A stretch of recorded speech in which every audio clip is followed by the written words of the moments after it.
Hello friends. आज की video में हम बात करेंगे इग्नू के जो BCS 6 सेमेस्टर का प्रोजेक्ट है BCSP 064 उसका सिनॉप्सिस और रिपोर्ट कैसे बनाना है। ठीक है, सबसे पहले ये जो है हमारे पास यहाँ पे गाइडलाइंस है, ये हम पेज बाय पेज पढ़ेंगे और मैं अपना सिनॉप्सिस और प्रोजेक्ट भी आपको दिखाऊंगी। ठीक है, तो आपको क्लियर हो जाएगा कि किस तरीके से बनाना है। ठीक है, तो अब हम बात करते हैं यहाँ पे गाइडलाइंस की। ठीक है, ये इग्नू की जो ऑफिशियल गाइडलाइंस है इसमें लिखा है प्रोजेक्ट का जो है पर्पस क्या है। बेसिकली आपको एक रियल लाइफ प्रोजेक्ट एक्सपीरियंस देने के लिए है।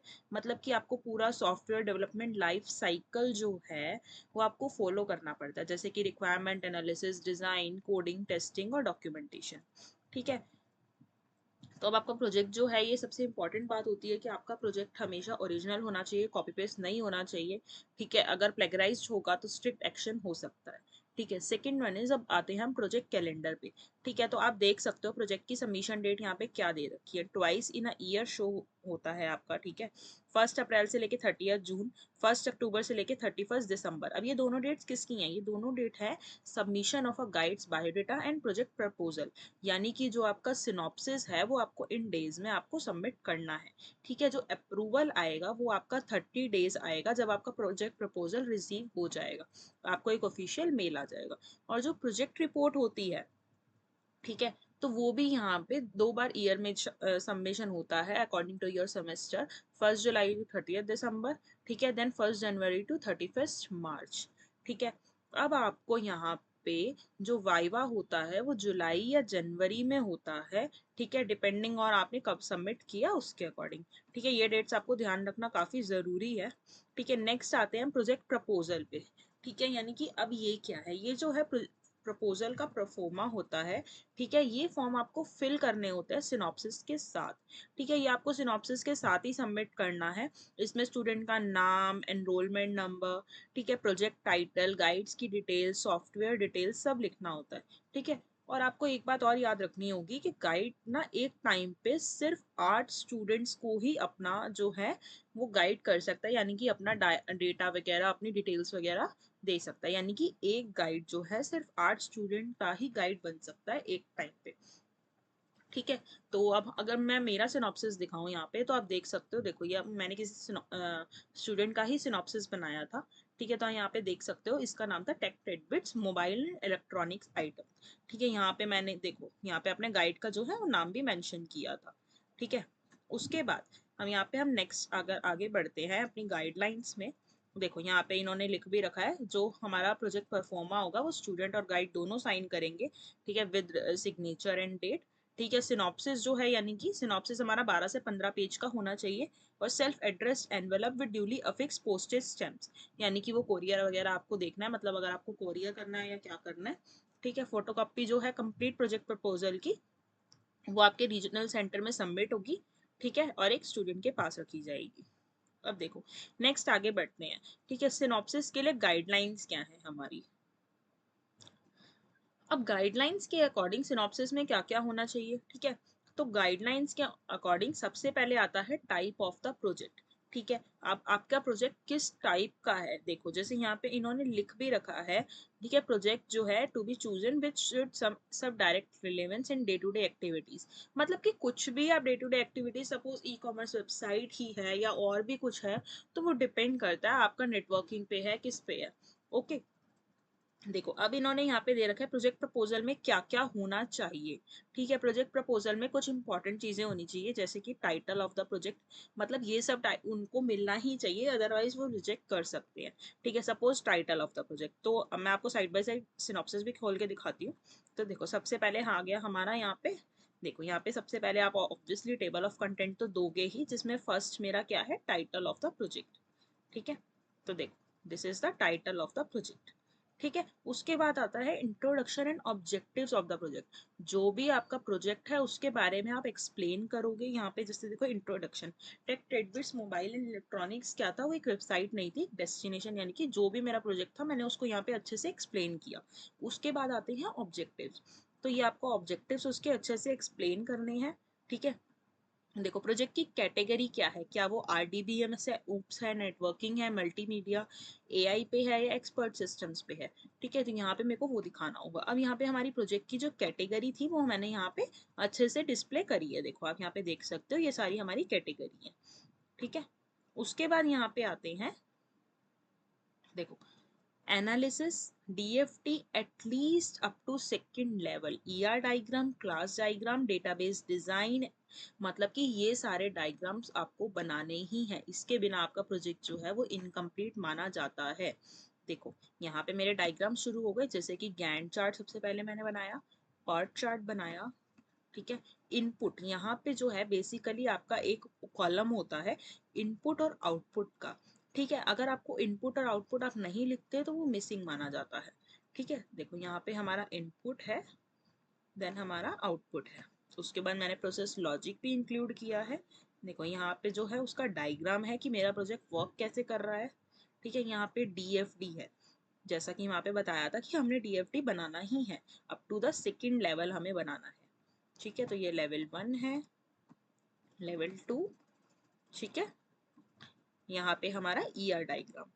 ठीक है, अब आते हैं हमारे डेटाबेस स्ट्रक्चर। अब देखो नेक्स्ट क्या है, a complete structure which includes number of modules and there description, data structure, database design, process logic, testing details, report generation. यानी कि अब मैंने अभी आपको प्रोसेस लॉजिक दिखाया था। ठीक है, मॉड्यूल्स भी अभी हमने ऊपर देखे थे। यहाँ पे आता है डेटाबेस स्ट्रक्चर। ठीक है, जिस जो भी हमने अपने प्रोजेक्ट में टेबल्स बनाई है। ठीक है, तो ये हमारा हो गया डेटाबेस स्ट्रक्चर। अब उसके बाद आता है यहाँ पे टूल्स और प्लेटफॉर्म आपने क्या यूज किया। Tools, platform, hardware and software requirement specification, यानी कि आपने किस पे बनाया किस पे नहीं बनाया। ठीक है, यहाँ पे मेरे कुछ टूल्स हैं जिस पे मैंने अपना प्रोजेक्ट बनाया था। ठीक है, तो ये यहाँ पे मैंने वो मेंशन की है। ठीक है, last one is the future scope. और देखो, are you doing this project for any industry client, mention yes और नो। हम अगर किसी इंडस्ट्री के लिए या क्लाइंट के लिए कर रहे हैं, तो अगर आप कर रहे हो तो उसका एड्रेस दे दो। ठीक है, तो मैं नहीं कर रही थी। ठीक है, तो फ्यूचर स्कोप आता है उसके बाद लास्ट में। देखो यहाँ पे आता है future scope, future scope and bibliography for the references. ठीक है, you are advise to hear the audio and watch video programmes, मतलब कि अगर आपको कोई भी डाउट है या रेफरेंसेस है तो आप लास्ट पेज पे देख सकते हो, इन्होंने ये लिखा है। ठीक है, तो अब यहाँ पे हम अब आगे बढ़ते हैं। इसमें क्या है, project proposal submission and approval. इसमें क्या लिखा है, after finalising the topic selection of guide student should send the, यानी कि जो भी आपको परफॉर्मा आपका 6 पेज पे अभी मैंने दिखाया था वो आपको सिनॉप्सिस के साथ भेजना है और गाइड का बायोडेटा भेजना है। ठीक है, और अप्रूवल जो होगा, कम्युनिकेशन रिगार्डिंग द अप्रूवल, वो जो है आपको will be send to you within 4 weeks. यानी कि जब आपको आप सबमिट कर दोगे अपना प्रोजेक्ट प्रपोजल, उसके विद इन 4 वीक्स के अंदर आपका अप्रूवल आ जाएगा। कभी कभी थोड़ा डिले भी हो जाता है।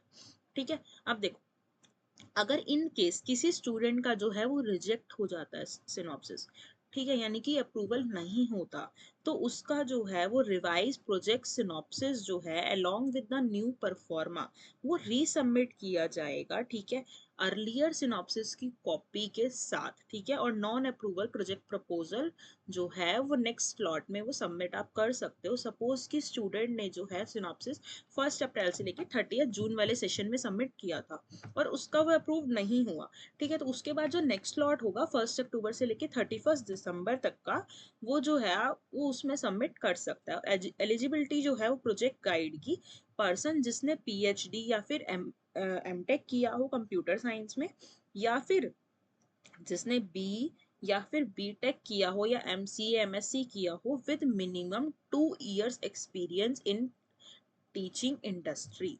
ठीक है, तो ये जो है प्रोजेक्ट गाइड की एलिजिबिलिटी है। अगर आप गाइड चूज करोगे तो सोच समझ के करना।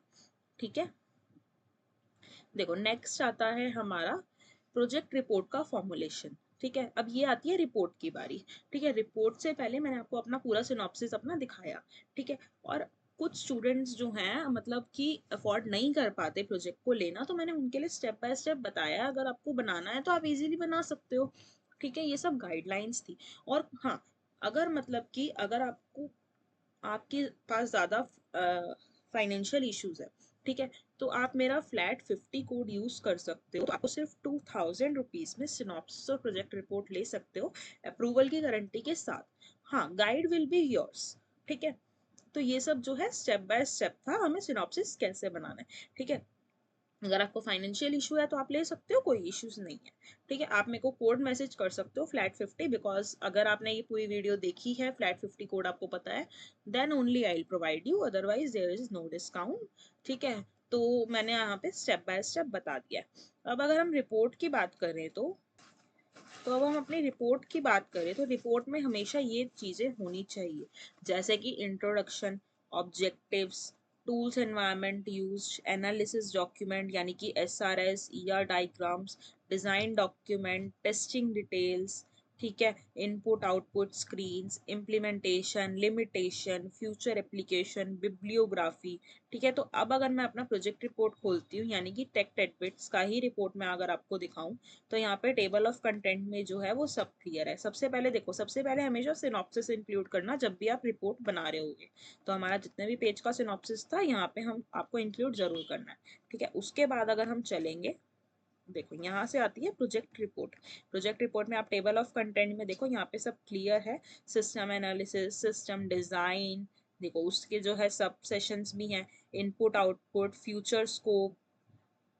ठीक है, यहाँ पे आप देख सकते हो सब कुछ है। ठीक है, यहाँ पे मैंने proper DFD, ER diagrams, class diagram, use case diagram सब यूज किया। देखो सबसे पहले इसमें क्या लिखा था, इंट्रोडक्शन। ठीक है, तो इंट्रोडक्शन हमने यहाँ पे दिया, उसके बाद ऑब्जेक्टिव, टूल एनवायरनमेंट, देखो ऑब्जेक्टिव्स, सिस्टम एनालिसिस, आप आगे पीछे कर सकते हो, बट द थिंग इज ये सब चीजें होनी चाहिए। ठीक है, ये जो है देखो SRS पूरी कंप्लीट उसमें बोली थी। और यहाँ पे क्या है, हमारा जो भी सॉफ्टवेयर इंजीनियरिंग का अप्लाई हुआ है पैराडिग्म। ठीक है, यहाँ पे डेटा मॉडल्स यानी कि सारे डायग्राम्स आएंगे, DFT आएगा। ठीक है, देन ER डायग्राम आएगा, क्लास डायग्राम आएगा, यूज केस आएगा, सिस्टम डिजाइन होगा। ठीक है, जो भी आपका है वो सब आपको वो करना है। फिर आती है कोडिंग पार्ट। देखो कोडिंग पार्ट इसमें मोस्ट इम्पॉर्टेंट पार्ट है। ठीक है, जिसमें आपको सारी कोडिंग करके दिखानी है। ठीक है, और देखो ये हमारा पार्ट जो है वो कोडिंग का है, तो अगर मैं इसको स्किप करूं, क्योंकि ये बहुत लंबी कोडिंग होती है आपको पता है। ठीक है, तो अगर हम यहाँ पे कोडिंग पार्ट से ऊपर देखें तो देखो यहाँ से हमारी कोडिंग खत्म होती है, उसके बाद है स्टैंडर्डाइजेशन ऑफ कोडिंग।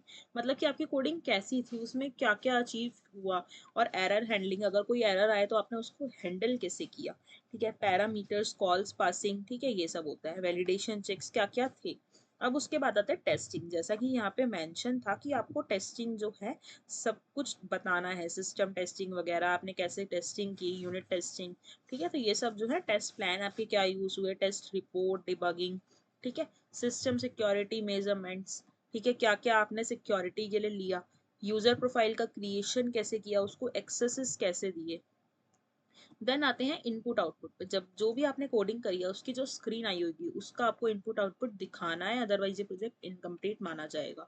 यहाँ पे आप इनपुट आउटपुट स्क्रीन देख सकते हो, देखो मैंने लॉग इन करके दिखाया था, create account, sign in successful, update password, उसके बाद पासवर्ड को रीसेट करना भी बताया था। ठीक है, आपका अकाउंट, आपकी अपनी प्रोफाइल आप अपडेट कर सकते हो, प्रोफाइल को एडिट कर सकते हो। जब मैं सिनॉप्सिस देती हूँ तो यूजुअली ये सब सेटअप भी अगर आपके सिस्टम में आप करवाना चाहो तो करवा सकते हो। ठीक है, ताकि आप वाइवा के टाइम पे रन करवा के दिखा सको। ठीक है, देखो कार्ट में आप ऐड कर सकते हो, एक जैसे बाय नाउ फ्लिपकार्ट पे ऑप्शन आता है, बाय कर सकते हो। ठीक है, पेमेंट का कैश ऑन डिलीवरी था, कार्ड था। ठीक है, आपको कैसे भी पे करना है, आपका ऑर्डर सक्सेसफुली प्लेस हो गया, तो ये थी हमारी वेबसाइट। उसके बाद फ्यूचर स्कोप क्या है, ठीक है, और ये जो है रेफरेंस। तो ये सारी थी गाइडलाइंस। ठीक है, अब अगर आपको कुछ टिप्स चाहिए, ठीक है, तो रिपोर्ट हमेशा 50 to 80 पेजेस की होनी चाहिए। ठीक है, यहाँ पे देखो, यहाँ पे दे भी रखा है A4 टाइप्स पेजेस होने चाहिए।